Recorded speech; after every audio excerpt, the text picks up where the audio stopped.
Alô, varandeiros, para você ligado na varanda mais famosa do Brasil, um grande abraço. Cheguei para falar tudo sobre o Santos Futebol Clube, muitas informações do Peixe para você que tá ligadinho no canal. O Santos que enfrenta amanhã o Corinthians na Neoquímica Arena e deve ter mudanças no time titular. O Carille treinou com a formação de 2 zagueiros, hein? Você vai saber quem deve ser titular na zaga do Santos. Vamos falar também sobre 5 jogadores que subiram para o time principal. Você vai saber quem são esses jogadores e quem sai na frente no time principal.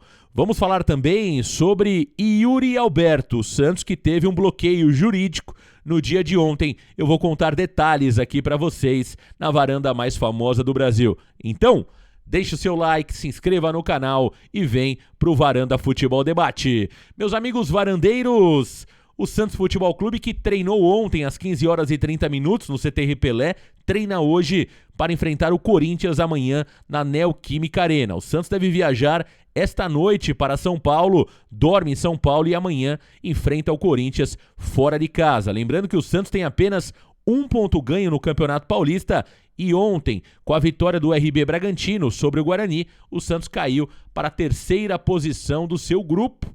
O Santos somente à frente da Ponte Preta, hein?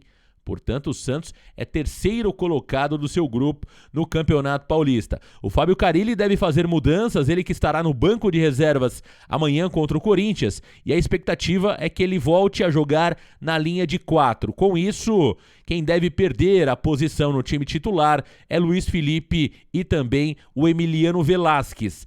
Kaique Fernandes surge como principal opção do treinador Fábio Carille e deve formar a dupla de zaga com o jogador Eduardo Bauerman. Portanto, o Santos amanhã deve ter apenas 2 zagueiros, Kaique e Eduardo Bauerman. As laterais ainda é uma dúvida. O Maddson deve ser titular pela direita e o Felipe Jonathan deve voltar a ser titular pela esquerda, ele que está 100% recuperado após testar positivo. Meio-campo do Santos Futebol Clube deve contar com Sandri ou Camacho, Zanocelo e Ricardo Goulart. Ricardo Goulart, que ontem foi à Polícia Federal, está praticamente resolvida a questão burocrática de documentações, visto, já que o Ricardo Goulart é jogador chinês, né? Ele vai voltar ao Brasil como ocupando a vaga de um jogador estrangeiro, já que ele é naturalizado chinês, e o Ricardo Goulart hoje deve constar no bid. O Santos precisa regularizar o Goulart até às 19 horas desta terça-feira. Se regularizar, o Goulart vai para o jogo amanhã e começará como titular. Portanto, Ricardo Goulart será o 3º homem de meio campo. E na frente, o Santos deve ter mais uma vez, né, o Marcos Leonardo, o Ângelo e provavelmente o jogador Lucas Braga. Esta deve ser a formação. O Santos deve voltar a jogar com 3 atacantes no clássico de amanhã contra o Corinthians. Vamos aguardar, né? Mas a expectativa é que o Felipe Jonathan volta pela esquerda e o Lucas Braga jogue um pouco mais avançado, jogando ali como ponta esquerda. O Santos que subiu 5 jogadores no dia de ontem e começaram a treinar com o time principal. São eles: o Diógenes, o goleiro, o Derek, o zagueiro, Lucas Pires, Lucas Barbosa e Juan Seco. Portanto, 5 jogadores já integram o time principal do Santos Futebol Clube. O Lucas Barbosa está muito bem conceituado, Juan Seco e Lucas Pires. Estes são jogadores que estão saindo na frente. É claro que o Diógenes tem uma concorrência muito grande com o João Paulo e com o John. O mesmo acontece com o Derek, que tem zagueiros que estão à frente dele. Agora, Lucas Pires tem uma menor concorrência do lado esquerdo, até porque o Felipe Jonathan é utilizado muitas vezes pelo meio.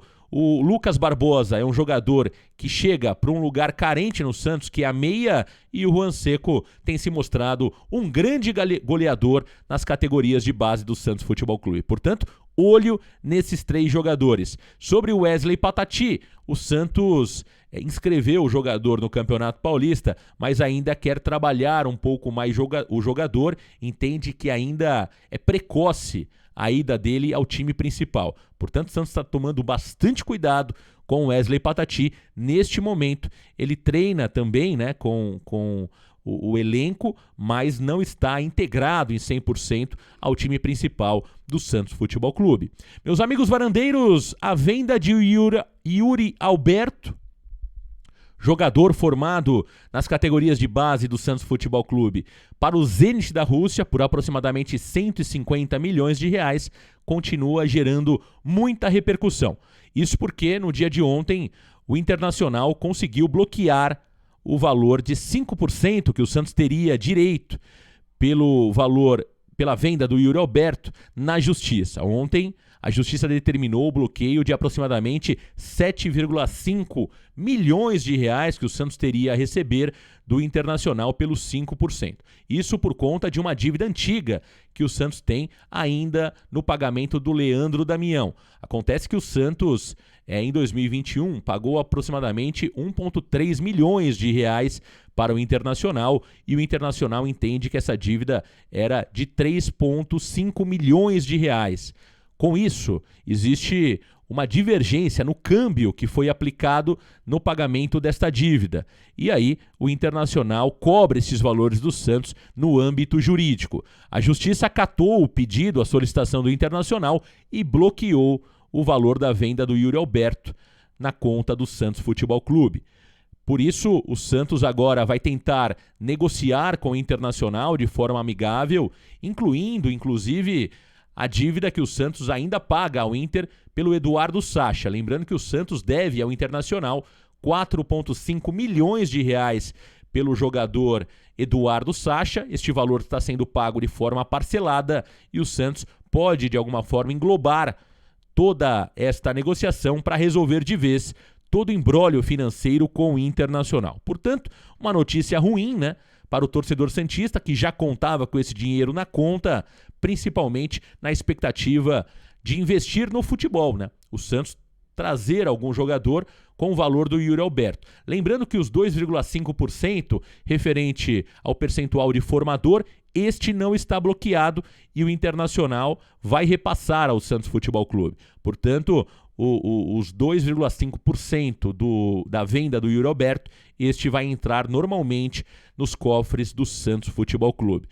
Meus amigos varandeiros, não tá nada fácil realmente a vida financeira do Santos Futebol Clube. No dia de ontem nós tivemos a informação da saída do Matias Lacava do Santos Futebol Clube. O jogador foi contratado agora pelo Tondela, clube da primeira divisão de Portugal. Matias Lacava rescindiu seu contrato de forma amigável com o Santos Futebol Clube. Ele é um jogador que não fazia parte dos planos do Fábio Carille. Caiu muito mal na Vila Belmiro o fato de o jogador Matias Lacava ter se recusado a jogar a Copa São Paulo de Futebol Júnior. O Santos gostaria de vê-lo na Copa São Paulo, até para que ele ganhasse maior bagagem, e os empresários do jogador e o jogador não gostariam de participar da Copinha. Com isso, o Carille deixou claro que também não contava com o jogador e ele ficaria sem espaço em 2022. Com isso, os empresários do jogador procuravam um clube para ele e acharam agora o Tondela. Portanto, o venezuelano não faz mais parte do elenco santista. Uma outra informação importante, que também relacionada ao Santos Futebol Clube, porque o torcedor pedia muito o Soteldo nas redes sociais, é que o Soteldo foi negociado pelo Toronto para o Tigres do México. O Soteldo fez um contrato de 4 anos e agora não é mais jogador do Toronto e passa a ser jogador do Tigres do México. Portanto, o sonho em trazer o Soteldo de volta está encerrado momentaneamente. É isso, meus amigos varandeiros, informações do Peixe. Para você que tá ligadinho no canal, deixa o seu like, se inscreva na varanda mais famosa do Brasil, porque daqui a pouquinho tem Santos Total, do meio-dia às 13, tem Debate Santástico, das 20h30 às 22h, é uma cobertura lado a lado com o glorioso alvinegro praiano. Grande abraço, valeu galera, tchau!